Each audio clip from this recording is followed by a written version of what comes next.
Hey everyone, welcome to the FSA Podcast. I'm your host, Brent Cromer. On this show, we teach online health coaches how to sell at a higher rate and scale their businesses with more profit. Now, I've got a question for you guys. Do you find yourself getting frustrated and confused when deals don't close? Like you had a great conversation, you built a great connection, you shared all these different things with one another. They seemed really, really ready to just like make that change, finally find that solution, create these sustainable habits. And then at the end of the call, you're expecting a big fat yes. You drop the price, your heart's racing, and they have to review budget. They have to talk with their spouse. They have to go through and make all these concessions before they can officially give you the green light, the thumbs up. It's frustrating. It's frustrating, and I've been there. I wish, or I did wish for a long time that it was just like I could just get on the calls, have a high degree of confidence within the first couple of minutes as to whether or not they were going to close, and then proceed from there. But I didn't have that. I didn't have that for a long time. And that's why I created the push-pull buying process. So I want to walk you guys through. I want to share actually a lot of secrets on what we do and how we do it and how it's so effective. One of the most frustrating things that would happen is, when I was on calls with clients, again, it felt like everything would go so well, and then I would just be like blindsided, like punched in the face when they'd say no, or I have to think about it. I got to run it by my spouse. It's like, you didn't even tell me you had a spouse this whole time. So again, and even the deals that I would close at certain times, they wouldn't stay closed. The client would ask for a refund. They would cancel early. They wouldn't show up for their check-ins. All these different things just kept happening. And so I started getting training. I started getting mentorship. I started developing my own process. I started reading 2 books a month. I did that for close to 24 months, where I was reading 1 to 2 books per month. And I slowly started to find a way to encourage clients to take action. But my number one focus was to not appear salesy. It was the one thing I wanted to avoid. And it's hard. It's really hard when you're dealing with all these different things, like clients saying no, like clients backing out, right? And what I noticed though was it was just hard to get this industry, this niche, to want to take action. And that's the key word there. Okay. I'm intentionally putting a lot of emphasis on that. The client has to want change. I say this all the time. We can only facilitate change. We cannot force it. So how do you get the client to want to take those steps? How do you motivate the unmotivated, right? How do you motivate somebody who's content, or at least seemingly content with where they're at, right? And so I would just continue to get my butt kicked on all these calls and get more and more frustrated. And as you get more frustrated, you get more needy, you get more salesy, you get more pushy, because you're frustrated that it's not working. You're not making money, and they're not making the changes necessary to get where they want to be in their fitness, in their life, in their relationship, whatever it may be. Nobody's winning in this situation when you don't have a winning sales model, when you don't have a repeatable process that is proven to work. Okay. So the methodology behind the push pull process is to establish you as an expert, but more importantly, as someone who doesn't need the client, as someone who doesn't need the client. And I know that sounds weird, and I'm going to dive in. So if you're just popping, if you're kind of tuning in and out, and you're kind of listening here, doing this on the side, I want you guys to really focus on this, because the push pull buying process has sold literally millions upon millions of dollars worth of fitness. I know the term millions is thrown around lightly, and it's lost its pizzazz, but at any given point, this process is being used by enough coaches to sell hundreds of thousands, if not millions of dollars per month in fitness, relationship, anything online health coaching. It's being used effectively every single day. And what I want to do is I'm going to give away some of my secrets, not all. You guys know how this works, but I'm going to give away enough for you to be able to implement and take action, and potentially even close your next deal, and maybe a few after that. Okay. I'm going to give away enough for you to make some money just by listening to this podcast. That's my intention here. Okay. Now, we broke it down into 5 parts. The push-pull buying process is 5 parts. The first part is confidence. You have to have confidence if you're planning to close a deal. If you're planning to bring somebody in and have them part ways with a large sum of money, any sum of money, you have to have confidence in who you are, what you do, what you stand for, and how you help people. You have to have confidence, okay? But you also have to have the confidence to tell people no. So every time that you hop on a call, they're selling you as much as you're selling them. And it's back and forth. And what you're doing is you're looking for red flags the same way they're looking for red flags. I don't know about you, but anytime I'm on a sales call where I'm the prospect, I'm looking for holes. I'm looking for reasons it wouldn't work. If there's not enough reasons in my mind that it wouldn't work, then it's probably a good buy. Okay. But they're looking for reasons why they shouldn't do it. They really are. You should be looking for the exact same thing. Look for reasons why maybe you wouldn't be able to help them, because what happens is you shift the paradigm. Now, when you're 100% content with there being a no as the outcome, whether it comes from you or from them on that call, there's no attachment to the sale. There's no neediness, which positions you as an authority expert figure. Okay. So confidence in who you are and what you do. You don't need their money. You don't need their service. But if you clarify and you dig in deep enough on this conversation, and it appears that what they're looking for and what they actually need aligns perfectly with what you do, that's when you're going to develop even more confidence in the direction of, yes, I can help them.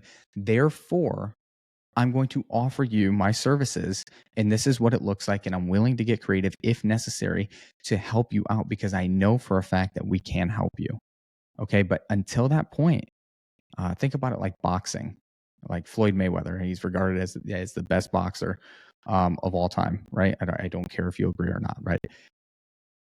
But he doesn't come out just swinging. He doesn't come out swinging for the fences. He's very relaxed, very calm. He's watching what the other person's doing and how they make moves.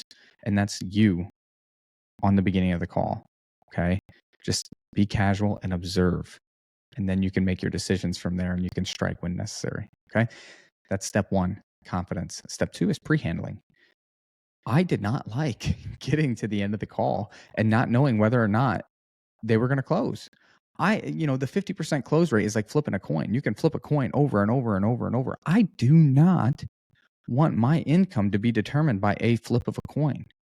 I want to know that if I'm spending anything beyond 15 minutes with this person, that there's at least a 60, 70, and potentially even 80% chance that they're going to close, because that means it's worth my time as a business owner.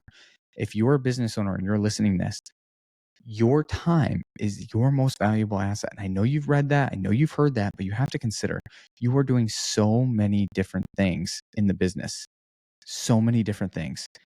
You have to be very conscious of where you're spending your time. And if you're spending a lot of your time on calls with leads that are not going to buy because either they're not qualified, they haven't been nurtured effectively, or your sales process is pushing them away and creating more buyer resistance. If any of those facts are true and you're spending a lot of time on these calls where it's not resulting in money, your business will not grow, at least very fast. Okay. And I don't say that to hurt anyone's feelings. I say that as a kind of like a velvet slap in the face, right? Sometimes it's the hard things that we need to hear. So be conscious of how you're spending your time. Pre-handle the objections. This is how I can get on a call with clients and I know with almost certainty if I'm going to close them or not. Okay, by asking the right questions. We have found that you can pre-handle up to 90% of future objections, again, in that first 15 minutes. And we do it by picking up on non-buyer behavior. What is that? What is non-buyer behavior? What it is, I'm going to give you guys some examples. It's when the prospect says different things like, what's the price? If they ask that right in the beginning of the call, that's generally a red flag. It may require, maybe nothing, but it may require some observation, some exploring, okay? Mentioning spouse multiple times, maybe appearing generally uninterested in what you're saying or giving you very surface level, vague, short answers without any detail. Another common one is saying how busy they are. how they're so busy, they have no time for anything, or saying how they've tried anything and everything and nothing works for them. These are all examples of non-buyer behavior.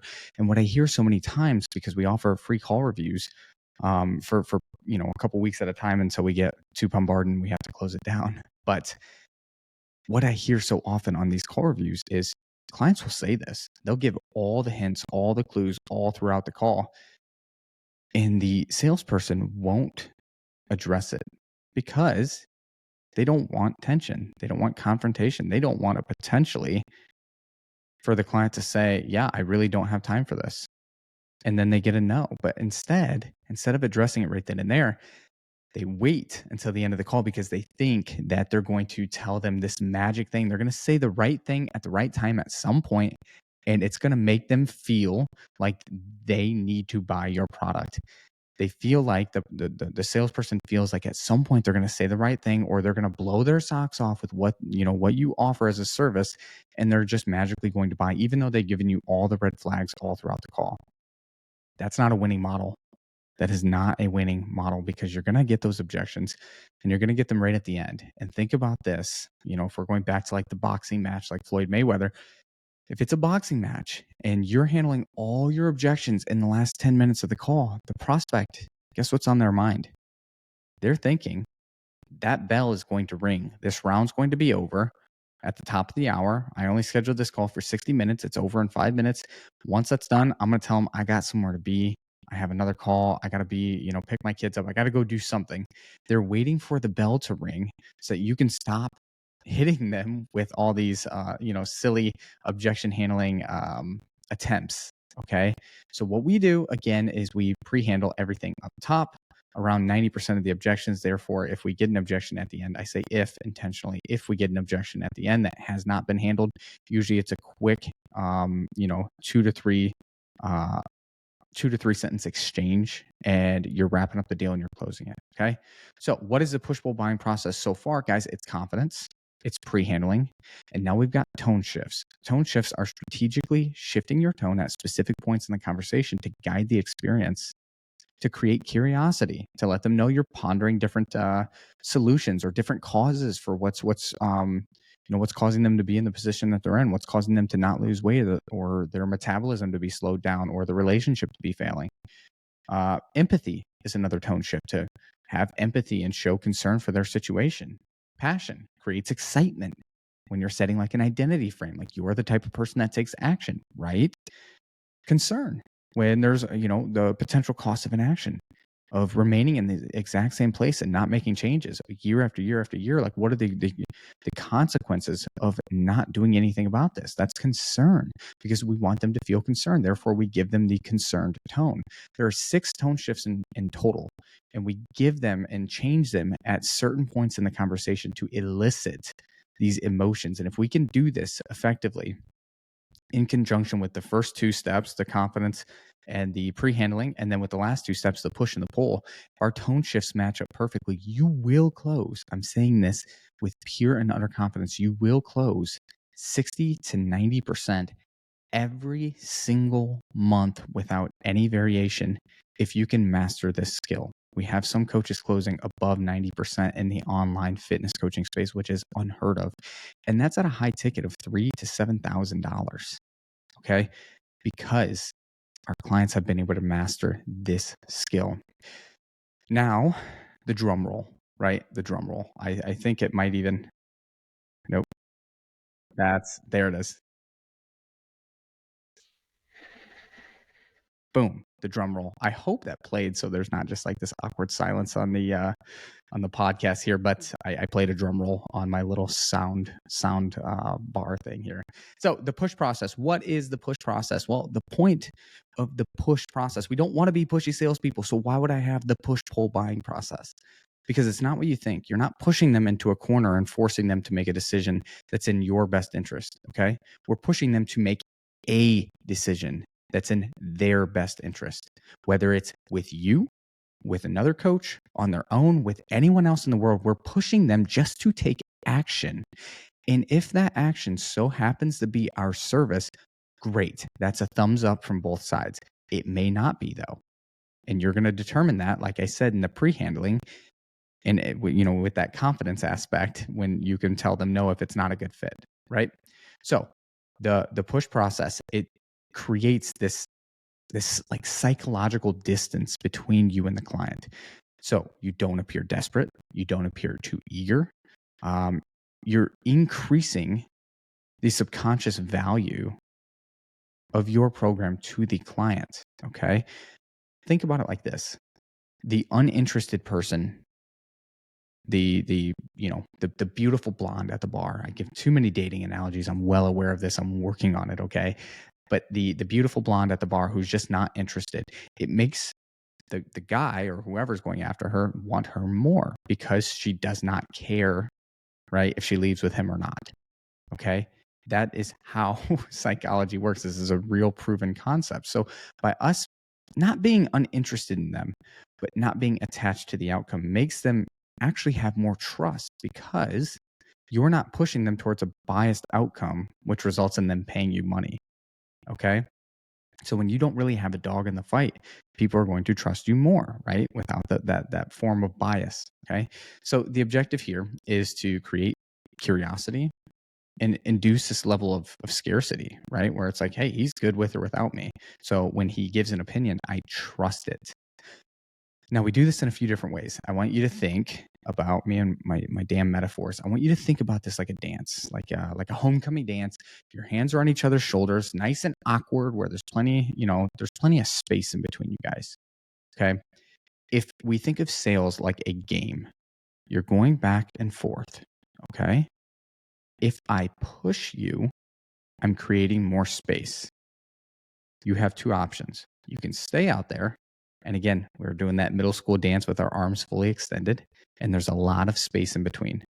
You have two options. You can stay out there. Okay. You can stay out there at a distance, or you can move in and push back. Right. So the way that I push people away is by stress testing. I do not take answers at surface level. Okay. So if I ask you, hey, has this had an impact on, I don't know, some other aspects of your life? No, not really. Oh, okay, cool. And then I move on. I'm going to stress test almost every answer that you give if I don't feel like it's the genuine truth or if I don't feel like it's the full story. Okay.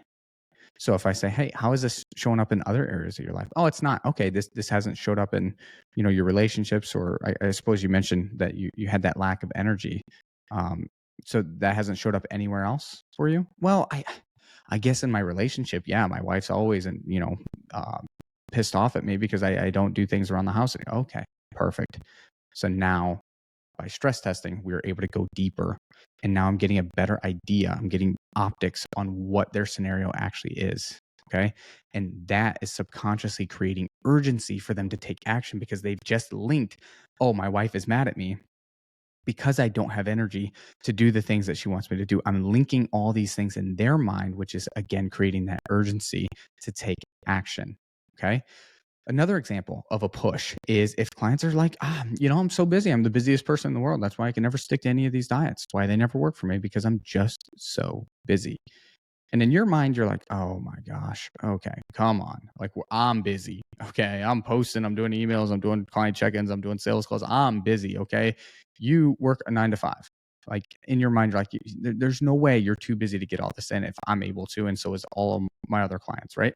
So a gentle push there, excuse me, would be okay. Well, I guess the obvious question when I talk to, someone as busy as yourself is, could you find the time? Like, even if you wanted, do you feel like you could even find that 30 to 60 minutes a day to be able to commit to your health to actually lose that weight? Okay. Well, I've just pushed you away. Do you even think you could find the time? A lot of people are scared to ask that because they fear that the client's going to say, no, I don't think I could. And then the conversation's over and people are terrified of that. I welcome that. I want that. I want that early. The earlier, the better, because the sooner I can handle that, okay, the more confidence I have getting to the end of the call. If I'm unable to handle that and pre-handle that, then, I save myself some time. Okay. But you have to know where to go at that point. You have to know the exact process of asking those questions, clarifying, probing, mirroring, labeling. and getting to an outcome that's conducive to, selling them at the end, if it is, again, in their best interest and yours. Okay. So if they say, I don't know if I could find the time, to be honest, 30 to 60 minutes a day seems insane. So what you've done is you push them, and now they're staying out at a distance and they haven't moved in. So now I have two options. It's my turn. I either try to immediately pull them back in. Oh, hold on. It's okay. It's okay. We can do 15 minutes a day. But then I appear as needy, and I appear as someone who wants them to join my program.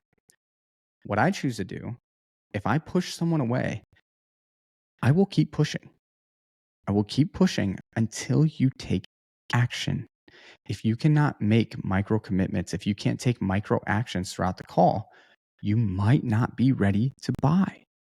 Okay. It's not whether or not there's urgency or what have it. Okay. It's that you might not be ready to buy. And I want to understand that with certainty. Okay. So if I push away and you stay out, I will push away again and again and again until, again, one of two things happens. Either you're out the door and off the call because I pushed you so far in a very respectful way, not in like a douchey way, or you muster up the courage to start taking action and you push back. And if you push back, then I might pull you in. I'm like, hold on, what was that? Right. And we go into it. Now you're pushing back, and I'm welcoming it because now you're taking action. And that's all I want at the end of the call. I don't tell everyone, hey, by the end of this call, you're going to give me a yes or a no, but no, maybe. I don't say that because that's very salesy. And once they, deem you as a salesperson, everything you do is justified as he's a salesperson. It's very hard to get sales at that point. So I don't say any verbiage that would lead them to believe that I have a certain outcome in mind. Okay. What I want is for them to take action and for them to discover this identity while they're on the call that, yes, I am an action taker, whether that's with or without this person. I'm making a decision today. That's the intention of the push process. Okay. It's fun stuff. It's fascinating. It's effective. I mean, extremely effective. So I'm sure you're wondering, what the hell is a pull process then? Okay. Well, if you had one guess, it would be that it's pretty much the complete opposite. Okay. Pushing them away is, encouraging them to take action, encouraging them to defend a position, whether it's your position or theirs. Okay. And there's literally hundreds of ways to push. Those are just two very basic level. It gets much, much deeper. The pull process is to create a safe space and an open dialogue for conversation and sharing things that maybe they've never shared before or they haven't shared with anyone for a very long time. So now you're creating two dynamics. I'm the person I'm going to push you as a coach should, but I'm also going to facilitate this relationship where you can tell me if something's wrong. You can tell me how you're feeling because that's all going to play into how I coach you. Okay. So that's different things like active listening. Okay. Listening to what they need, validating their concerns, their experiences, their feelings, their frustrations, their questions. Actively listening throughout a sales conversation is one of the most crucial things that you can possibly do. And bringing up things that were said earlier in the conversation really is a great way of showing them how intently you're listening. Okay. Empathy. So showing concern for their challenges, making them feel understood. Clients are going to buy from who they connect with. Okay. So if you're, let's say they talk to 5 different coaches and each one of the coaches just pitches their services. Hey, I can get you ripped. I can get you ripped. I can help you lose that weight. I can help you break the fad diets. But you're the one that has a genuine conversation. You are the one that had the courage to push them and pull them and have this dance and have the hard conversations that no one else was willing to do, to dig deep into different areas of their life and build, again, that genuine connection. The client is infinitely more likely to work with you as opposed to anyone else because, okay, I'm going to get in close here. People buy people.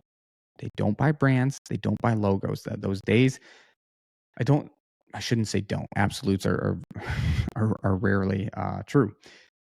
Less often as we move forward, people are buying brands. Like you think Nike and Under Armour, right? Those were they were the two brands. And then, Adidas was there and Reebok and those things. But now there are thousands of brands. There's Amazon brands, there's Instagram brands, there's TikTok shop, there's all these different things. People buy people, they buy beliefs, they subscribe to ideas and beliefs from people, and they buy from them. Okay. So your brand is no different. They're not buying your brand or your logo or your testimonials. They're buying you as a person and their trust that they have within you. Okay. When you can effectively pull someone in and build this connection, you're going to get them better results because you can have a more real conversation. You're going to re-sign them a lot longer than you would just some other client that you just pitched price to. You're going to get testimonials from them. You're going to get live client case studies. You're going to get referrals. You're going to make so much more money by being a good person than you would that from any great marketing strategy in the entire world. Because these don't cost money. It doesn't cost money to get a client results, to get re-signs, to get referrals, to get testimonials. It doesn't cost money. It's just by the connection that you build. So what you're doing, which plays into our sustainable growth model, is you're creating a sustainable business that's long-term, effective and less prone to contracting markets like we're in right now because you have that stability. Okay.